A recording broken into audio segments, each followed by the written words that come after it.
ने एक बार चाय बनाई तो पतीली में, क्योंकि उसकी ऊपर वाली साइड में वो छिपकली थी पतीली में, लेकिन दिखाई नहीं दी। मम्मी ने उसी में पानी करके और उसी में चाय बना के हमें दे दी। मम्मी को भी पता नहीं लगा उस समय। और उसके बाद जब वो चाय गिलास में भी कर दी, मेरी गिलास में भी होगी और मम्मी जी के गिलास में भी होगी। अब चाय पीते पीते जैसे उस छिपकली का मुँह खुला हुआ था और उसके पंजे ऊपर को थे। मन की मम्मी ये तो हमने जहर खा लिया। तो हमें सदगुरु रामपाल जी महाराज पर पूरा भरोसा था कि ज़िंदगी और मौत हमारे सदगुरु रामपाल जी महाराज के हाथ में है। हम परमेश्वर की सद्भक्ति करते हैं, हमें कुछ नहीं होगा, इस बात का हमें पूरा विश्वास था। हमने किसी को कुछ नहीं बोला और हम परमात्मा का अमृत जल प्रसाद लेकर के हम आराम से सो गए। उसके बाद जब सुबह हम उठे तो हम ये सोच रहे हैं कि भाई हम मरे नहीं, परमात्मा ने दया कर दिया। और इस तरीके से उठे हम बिल्कुल फ्रेश मूड से, जैसे कि शाम को बुखार की दवाई खाने के बाद व्यक्ति सुबह उठता है एकदम फिट, इस तरीके से हम उठे। कोई दिक्कत हमें किस तरीके की नहीं।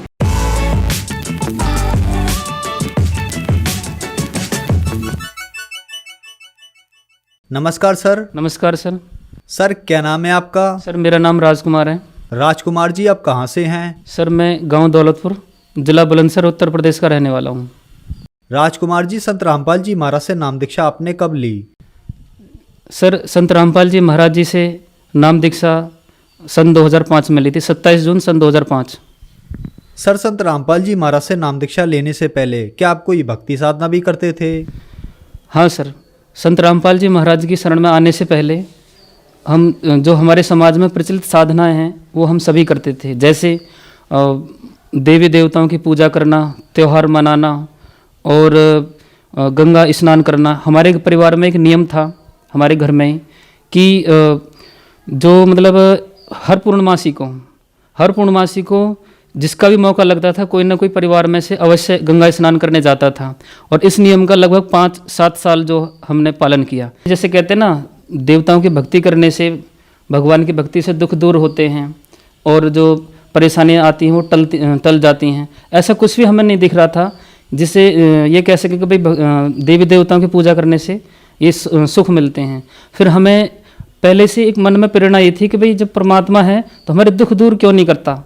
हमारे जो है हम ऐसे भगवान की भक्ति करें जो हमसे बात करें, यानी भगवान के बारे में कोई बताने वाला हमें संत मिले, जो हमें हमारी जो ज्ञान की तड़फ है, यानी परमात्मा ने ये सृष्टि बनाई, ये सब कुछ बनाया, ये क्यों बनाया, हम दुखी क्यों हैं यहाँ और यहाँ से सुखी होने का रहस्य क्या है, इसके बारे में बताने वाला कोई संत मिले, यानी कोई भगवान के बारे में ज्ञान देने वाला कोई संत मिले जिसको हम गुरु बना करके भक्ति करें।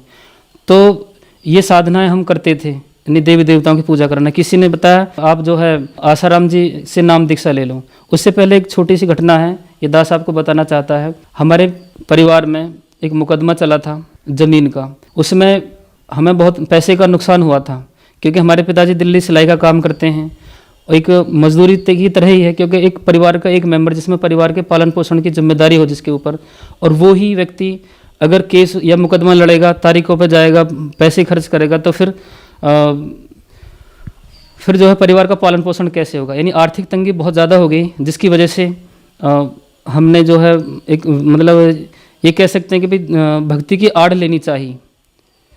और इसी क्रम में किसी ने सलाह दी कि आप आसाराम जी बापू जी से नाम ले लो और गुरु बना करके भक्ति करने से दुख दूर होते हैं। तो हमने आसाराम जी बापू जी से 2001 में नाम दीक्षा ली थी, जब इस दास की उम्र लगभग 8 साल थी। और उसके बाद फिर भी भक्ति हमारी तो नाम दीक्षा जो ली थी हमारी मम्मी जी ने, हमारे पापा जी ने और मैंने, हम तीनों ने एक साथ ली थी आसाराम जी से भी। उसके बाद भक्ति की, लेकिन भक्ति का कोई ख़ास फ़ायदा नहीं हुआ। उसके बाद हमारे पिताजी दिल्ली रहते थे, उनको दमा सांस की प्रॉब्लम थी और इतनी प्रॉब्लम थी कई बार जो है वो अपने दैनिक कार्य, जैसे मान लो सुबह उठ करके अपना काम करना, वो नॉर्मली नहीं कर पाते थे। और हमारी मम्मी जी को ब्लड प्रेशर लो की समस्या थी, रोज़ तीसरे दिन उन्हें ब्लड प्रेशर लो हो जाया करता था, बहुत ज़्यादा दिक्कत होती थी। यहाँ तक कि अपनी जो है जो दैनिक क्रियाएँ होती हैं, जैसे सुबह उठकर अपना नहाना धोना करना, पूजा पाठ करना, इसमें भी वो दिक्कत होती थी उनको। अब आसाराम जी बापू जी से नाम दीक्षा जब ली थी उन्होंने, तो उनकी भक्ति में ये नियम था कि भाई सुबह उठ करके सबसे पहले आपको नहा धो करके ही पूजा करनी है। अब जब बीमार आदमी है, बीमार व्यक्ति है, तो पूजा पाठ कैसे करेगा? तो इस तरीके से भक्ति करते हुए दिक्कतें आ रही थी। सर, इन सब परेशानियों के बीच आपको संत रामपाल जी महाराज के बारे में जानकारी कहाँ से मिली? सन 2004 में हमारे जो पिताजी थे वो करावल नगर दिल्ली में काम करने जाते थे। घर से जैसे फैक्ट्री के लिए निकले वो, तो रास्ते में एक सतीश भगत जी हैं करावल नगर दिल्ली में, तो वहाँ उनके यहाँ पर परमेश्वर स्वरूप संत रामपाल जी महाराज जी का सत्संग चल रहा था। 4 दिवसीय सत्संग था 14 से 18 अप्रैल सन 2004 में। तो पिताजी ने देखा वहाँ पोस्टर लगे हुए थे कि काल कौन है, हम सब देवी देवताओं की इतनी भक्ति करते हैं फिर भी दुखी क्यों हैं, वो परमेश्वर कौन है जो हमें दुखी से सुखी कर सकता है। इन सभी प्रश्नों के उत्तर पाने के लिए और ज्ञान की जो तड़फ है उसको पूरा करने के लिए हम भक्ति कर रहे थे। और यहाँ जब उससे संबंधित बातें सुनने को मिली तो हमें बड़ी खुशी हुई पिताजी को। उन्होंने वहाँ रुक करके सत्संग सुना। तो सत्संग में सदगुरुदेव जी यानी संत रामपाल जी महाराज समझा रहे थे कि ब्रह्मा विष्णु महेश की जो भक्ति करते हैं उनके पाप नहीं कट सकते, उनके दुख दूर नहीं हो सकते, क्योंकि ये इनके पावर से बाहर की बात है और इन देवी देवताओं की भक्ति नहीं करनी चाहिए। आसाराम जी, सुधांशु जी ये गलत भक्ति बता करके भक्त समाज को गुमराह कर रहे हैं। इसके बारे में संत रामपाल जी महाराज समझा रहे थे सत्संग में। इन सब बातों को सुन करके हमारे पिताजी को बिल्कुल भी अच्छी बात नहीं लगी, क्योंकि हमारे पिताजी और हम सभी ने आसाराम जी से नाम दीक्षा ले रखी थी कि भाई आसाराम जी के बारे में ऐसा बोल रहे हैं, ये तो बहुत गलत बात है, किसी के बारे में ऐसा नहीं बोलना चाहिए।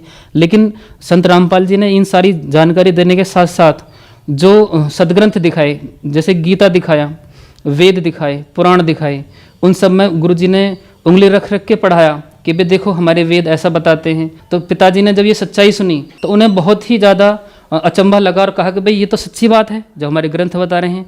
गीता जी दिखाई, श्रीमद् भगवद गीता का पहले हम एक अध्याय का डेली पाठ करते थे, क्योंकि हमें बताया गया था कि श्रीमद् भगवद गीता का पाठ करने से ज्ञान यज्ञ का लाभ मिलता है और उससे दुख दूर होते हैं हमारे। तो उसका हम एक अध्याय का डेली पाठ करते थे, लेकिन उसमें रहस्य क्या है ये हम नहीं समझ पाए। जब संत रामपाल जी महाराज जी ने प्रोजेक्टर के माध्यम से श्रीमद् भगवद गीता को पढ़ाया और उसके वास्तविक ज्ञान से परिचित कराया, तब पिताजी को बहुत मतलब अचंभा हुआ कि अरे हमारे सदग्रंथ ये बता रहे हैं और हम ये साधना कर रहे हैं, इसलिए हम दुखी हैं।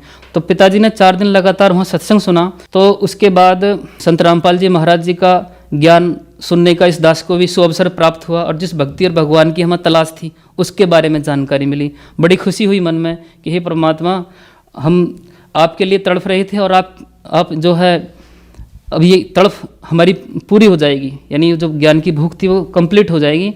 और वो पुस्तकें फिर हमने पढ़ी। उन पुस्तकों को पढ़ने से हमें यथार्थ ज्ञान हुआ कि सबसे पहले हम ये सोचते थे कि भाई सृष्टि कैसे रची गई है, इसका कोई वास्तविक जानकार कौन है जो हमें ये बता सके कि सृष्टि कैसे रची गई है। तो संत रामपाल जी महाराज जी ने विद प्रूफ सृष्टि रचना सुना करके सभी धर्म ग्रंथों के पवित्र सदग्रंथों से ये प्रमाणित कर दिया कि पूर्ण परमात्मा कौन है, कैसे कैसे सृष्टि रची गई। हम तीनों सतलोक आश्रम करौथा गए और वहाँ से संत रामपाल जी महाराज जी से नाम दीक्षा ली। सदगुरु रामपाल जी महाराज जी से नाम लेने के बाद जब हम उनके दर्शनों के लिए वहाँ पहुँचे, सदगुरु रामपाल जी महाराज जी ने दर्शनों की लाइन में देख करके दूर से ही बोला कि आप जो है मतलब भक्ति में आस्था तो बहुत है आप लोगों की, लेकिन यहाँ आने में बहुत टाइम लगा दिया था। और उन्होंने कहा था कि आप मतलब हमसे बिना बात करे ही सदगुरुदेव जी ने बता देखा आप करावल नगर दिल्ली से आए हो, ये ज्ञान तो आपने 1 साल पहले सुना था और इतना टाइम कैसे लगा दिया, ये ज्ञान तो जादू का काम करता है। यानी हमें ये एहसास हुआ कि ये तो स्वयं परमात्मा है, यानी हमारे बिना बताए उन्होंने सब कुछ बता दिया कि ये करावल नगर से आए हैं और 1 साल पहले इन्होंने सत्संग सुना था, ज्ञान सुना था। संत रामपाल जी महाराज से नाम दीक्षा लेने के बाद क्या आपको लाभ भी प्राप्त हुए? संत रामपाल जी महाराज जी से नाम दीक्षा लेने के बाद हमें बहुत सारे लाभ हुए। जैसे कि जब हम जो परेशानी हमारे सामने आ रही थी, जैसे हमारी मम्मी जी को ब्लड प्रेशर लो की समस्या होती थी आए दिन और वो बहुत परेशान रहती थी इस चीज़ से। संत रामपाल जी महाराज जी से नाम दीक्षा लेने के बाद उन्हें ब्लड प्रेशर लो की कोई दिक्कत नहीं हुई, जो कि उन्हें पहले अक्सर रहा करती थी। और हमारे पिताजी का जो दम सांस की समस्या थी वो भी बिल्कुल ठीक हो गई। और अब परमात्मा की ऐसी दया है कि वो बिल्कुल ठीक रहते हैं और अपना दैनिक कार्य आराम से कर लेते हैं। और उसके बाद जब हम सत्संग में आते थे तो जो हमारे पड़ोसी लोग हैं वो ताने मारते थे कि आपके संत रामपाल जी महाराज पूर्ण संत हैं, भक्ति सच्ची बताते हैं, उससे समय सुख होने चाहिए, तुम्हारा कच्चा घर है ये पक्का क्यों नहीं बनता, इसको कह करके पक्का बनवाओ, आप जो घर ना बना लो अपना। तो इस तरीके से हमें टॉर्चर करते थे, मतलब हमें ताना मारते थे। तो हमारी मम्मी जी ने सदगुरुदेव जी से दर्शनों की लाइन में प्रार्थना की, गुरुजी इस तरीके से बोलते हैं। तो गुरुजी ने कहा कोई बात नहीं बेटा, बोलने दो उनको, परमात्मा सब दया करेंगे। और घर बनवाने की बात है तो घर तो परमात्मा बनवाएंगे, और घर बनवाने की जल्दी ना करो। परमात्मा 120 साल काशी में झोंपड़ी में रह कर गए थे, झोंपड़ी इतनी बुरी नहीं है, आप भक्ति करो बस, परमात्मा सब कुछ ठीक करेंगे। तो परमात्मा की दया से बरवाला आश्रम में ये दास सेवा करता था भंडारे में, परमात्मा ही करवाते हैं सेवा। तो उस दौरान मम्मी जी ने इस दास को बोला कि आप गुरुजी से प्रार्थना लगाओ घर बनवाने के बारे में, क्योंकि परेशानी कई सारी आ रही थी। लोग तंग करते थे कि भाई आप पैसा खर्च कर देना, पैसा इकट्ठा करके आप जो है घर ना बनवा लो, क्यों तंग होते हो। और गुरुजी को भी भला बुरा कहते थे। तो इस दास ने परमात्मा के सामने, सदगुरु रामपाल जी महाराज जी के सामने प्रार्थना की हाथ जोड़ करके कि हे परमात्मा, आप सबकी सुनते हो, आप सबके दुख दूर करते हो, एक अरदास इस दास की भी सुन लो, परमात्मा हमारा घर बनवा दो। गुरुजी ने इस दास को एक बार देखा और कहा कोई बात नहीं बेटा, बन जाएगा, बनवाएंगे घर, ये कह दिया गुरुजी ने। और उसके ये हैरान करने वाली बातें हैं, उसके लगभग 15 दिन बाद ही अचानक से ऐसी अवस्था बनने लगी, जो लोग हमारा विरोध करते थे वो लोग हमारे साथ खड़े हो गए, यानी हमारे पक्ष में खड़े हो गए। उन्होंने कहा कि भाई आपको घर बनाना, घर की ज़रूरत है तो आप हमसे पैसा ले जाओ और घर बनाओ अपना। और तो परमात्मा की ऐसी दया हुई, 2 महीने के अंदर अंदर ही भगवान की दया हुई, ये घर बन के तैयार हो गया। तो जिसकी वजह से लोगों का ताना देना वो बंद हो गया। और जो गांव के प्रधान वगैरह होते हैं उनकी भी एक स्कीम होती है घर बनवाने की। वहाँ बहुत बार हम फॉर्म लेकर के पहुँचे कि भाई गवर्नमेंट की स्कीम के थ्रू ये घर बन जाए हमारा, लेकिन उन्होंने कोई सुनवाई नहीं करी। क्योंकि आप समझते हो इस बात को कि भाई बिना पैसे लिए कोई आगे नहीं बढ़ता, और हमारे गुरुजी का रिश्वत देने का आदेश भी नहीं है, इसलिए वहाँ हमें सफलता नहीं मिल पा रही थी। लेकिन सदगुरु रामपाल जी महाराज जी से प्रार्थना करने के बाद हमारा घर बना, परमात्मा ने बहुत ही दया की हमारे ऊपर, और आज हम उस घर में बड़े आराम से रह रहे हैं। और एक लाभ और है, जैसे नाम दीक्षा लेने के बाद जैसे हम पहले चूल्हे पे खाना पकाते थे, परमात्मा ने गैस कनेक्शन करवाया। और हमारे अड़ोसी पड़ोसी जो लोग हैं वो कहते हैं कि भाई तुम तार डाल लो, इतने परेशान रहते हो, घर में उजाला हो जाएगा, ये डिबिया क्यों जलाते हो, लैंप क्यों जलाते हो। तो हमारे सदगुरु जी ने हमें समझाया था कि बच्चों ये चोरी से काम नहीं करना, अगर एक नंबर भगवान को सुविधा देनी है तो 1 नंबर से देगा, 2 नंबर से मत करना, चाहे बिना सुविधा के रह लेना। तो परमात्मा की उसी आदेश को पालन करते हुए हम जो है अपना डिबिया से या लैंप से उसी से पढ़ाई करते थे। दास ने इंटर तक की पढ़ाई जो है लैंप से की है। और उसके बाद परमात्मा की दया हुई, भगवान ने बिजली का कनेक्शन करवाया। और वो ऐसी सुविधाएं अब कभी ख़त्म नहीं हो, क्योंकि हम सतभक्ति कर रहे हैं। परमेश्वर की सतभक्ति करने से जो परमात्मा अपनी तरफ से जो सुविधाएं देता है वो कभी ख़त्म हो नहीं होती, और वो एंडलेस होती हैं। लेकिन हमें नियम में रह करके भक्ति करनी होती है, जिसकी वजह से परमात्मा हमें सुविधाएं फ्री ऑफ कॉस्ट देते हैं। परमात्मा ने अनहोनी की थी इस दास के साथ में और हमारी मम्मी जी के साथ में। जब 9th क्लास में दास पढ़ाई कर रहा था, तो क्योंकि एग्ज़ाम नज़दीक थे तो रात में देर रात तक पढ़ना पड़ता था, तो नींद ना आए पढ़ते समय, इसलिए शाम को लगभग 10-11 बजे करीब जो है दास चाय बनवा लेता था और उसके बाद फिर पढ़ने में लग जाता था। तो इसी क्रम में मम्मी ने एक बार चाय बनाई, तो पतीली में, क्योंकि उसकी ऊपर वाली साइड में वो छिपकली थी पतीली में, लेकिन दिखाई नहीं दी। मम्मी ने उसी में पानी करके और उसी में चाय बना के हमें दे दी। मम्मी को भी पता नहीं लगा उस समय। और उसके बाद जब वो चाय गिलास में भी कर दी, मेरी गिलास में भी होगी और मम्मी जी के गिलास में भी होगी। अब चाय पीते पीते जैसे उस छिपकली का मुंह दिखा, क्योंकि डिबिया का उजाला जो बहुत कम होता है वो स्पष्ट तौर पे उसमें नहीं दिखता।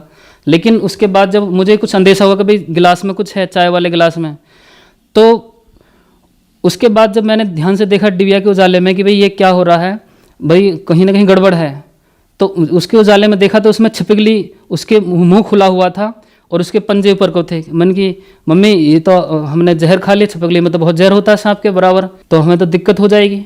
उसके बाद अब हम क्या करें, रात को 11:30 बजे का टाइम था, बड़ी दिक्कत। अब गांव में ऐसी व्यवस्था नहीं होती कि डॉक्टर को दिखाओ, क्या करो, अब सब सोए पड़े हैं, क्या करें। तो हमें सदगुरु रामपाल जी महाराज पर पूरा भरोसा था कि जिंदगी और मौत हमारे सदगुरु रामपाल जी महाराज के हाथ में है। हम परमेश्वर की सद्भक्ति करते हैं, हमें कुछ नहीं होगा, इस बात का हमें पूरा विश्वास था। हमने किसी को कुछ नहीं बोला और हम परमात्मा का अमृत जल प्रसाद लेकर के हम आराम से सो गए। उसके बाद जब सुबह हम उठे तो हम ये सोच रहे हैं कि भाई हम मरे नहीं, परमात्मा ने दया कर दिया। और इस तरीके से उठे हम बिल्कुल फ्रेश मूड से, जैसे कि शाम को बुखार की दवाई खाने के बाद व्यक्ति सुबह उठता है एकदम फिट, इस तरीके से हम उठे। कोई दिक्कत हमें किसी तरीके की नहीं हुई। अगले दिन जब डॉक्टरों को बताया कि भाई इस तरीके से हमारे साथ ये दिक्कत हुई, तो डॉक्टर ने बताया कि अगर चिकनाई में छपकली गिरती है तो उससे नुकसान होने के चांसेस नहीं रहते हैं, लेकिन चाय में तो कोई ऐसी चीज़ ही नहीं होती, इसलिए तुम्हें तो मतलब बहुत दिक्कत होनी थी, तो तुम्हें मतलब उल्टी होनी थी तब बच सकते थे, या फिर जो तुम्हारी मौत होनी थी। तो इस तरीके से परमात्मा ने हमारी जीवन रक्षा की। रिश्तेदारी में जाते हैं, आने जाने में कई सारी दिक्कतें होती हैं, उन सुविधा को, उन चीज़ों को ध्यान में रखते हुए तो दास के मन में एक प्रेरणा हुई कि भाई अगर मोटरसाइकिल मिल जाए तो कितना अच्छा हो। नई का हमारा ब्योत था नहीं, क्योंकि इतनी पैसे की इनकम नहीं थी। उस स्थिति में तो मन ही मन में प्रार्थना की कि परमात्मा अगर नहीं भी दिवाओगे तो आप ही दिवाओगे, ये मन ही मन में प्रार्थना की थी। परमात्मा की ऐसी दया हुई, जो लोग हमारे विरोधी थे उन्होंने ही हमारे इस काम में हमारा सहयोग किया कि भाई अगर मोटरसाइकिल लेनी है ठीक है, बताओ कितने रुपए चाहिए आपको, तो उन्होंने ही सहयोग किया हमारा इस काम में। और भगवान की दया हुई, शोरूम से जाकर ऑन कैश पेमेंट परमात्मा की दया से हमारी मोटरसाइकिल निकली। सर, आपकी भक्ति करने में बहुत रुचि थी। आप और आपका परिवार शुरू से ही गुरु परंपरा से जुड़ा हुआ था। आपने 8 साल की उम्र से ही आसाराम बापू से नाम दीक्षा ले रखी थी। फिर आप संत रामपाल जी महाराज की शरण में आए। सर, कहते हैं गुरु नहीं बदलना चाहिए, गुरु बदलना पाप है, क्या ये बात सही है? नहीं, ये बात बिल्कुल गलत है। बताया जाता है कि मनुष्य जीवन बड़े मुश्किल से मिलता है, और इस मनुष्य जीवन को प्राप्त करके जो लोग सच्चे गुरु की तलाश करके भक्ति नहीं करते, वो उनका जीवन ये खराब हो जाता है। और सच्चे गुरु की पहचान के विषय में सदग्रंथ बताते हैं, जैसे श्रीमद् भगवद गीता अध्याय 7 श्लोक 22 में बताया कि बहुना नाम जन्मा नाम अंते ज्ञानवान माम प्रपदन्ते वासुदेव सर्वमिति स महात्मा सो दुर्लभ है। यानी पूर्ण परमात्मा ही, घट घट में वसने वाला परमात्मा ही सब कुछ है, ये बताने वाला संत बहुत मुश्किल से मिलेगा। यानी संत रामपाल जी महाराज ही वो संत हैं जिसकी वजह से हमने आसाराम जी को छोड़ करके संत रामपाल जी महाराज जी की शरण ली, क्योंकि मनुष्य जीवन का मिलना बहुत दुर्लभ है। अगर ये अधूरे गुरु के चक्कर में ये जो जीवन बर्बाद हो गया तो इसका कोई मोल नहीं लगेगा, यानी हमारा जीवन बेकार चला जाएगा, हमें सद्भक्ति नहीं मिल पाएगी। इसलिए सच्चे गुरु की जब हमें तलाश हुई तो पुराने गुरु को छोड़ने में परमेश्वर भी बताते हैं कि कोई दोष नहीं है। जैसे जब तक गुरु मिले नहीं साचा तब तक गुरु करो 10 पाँचा, ये परमेश्वर कबीर जी की वाणी है। उसमें वो समझाते हैं कि जब तक सच्चा गुरु नहीं मिले तब तक जो है गुरु बदल सकते हैं। जैसे एक डॉक्टर से कोई बीमारी ठीक नहीं होती तो हम बीमारी ठीक करने के लिए दूसरे डॉक्टर के पास जाते हैं, तो उसमें दोष नहीं होता, ये तो जीवन रक्षा हुई, बहुत अच्छा हुआ। तो गुरु बदलने में कोई दोष नहीं है। ये धारणा गलत बना रखी है कि गुरु बदलने से दोष लगता है। धन्यवाद सर। सच है।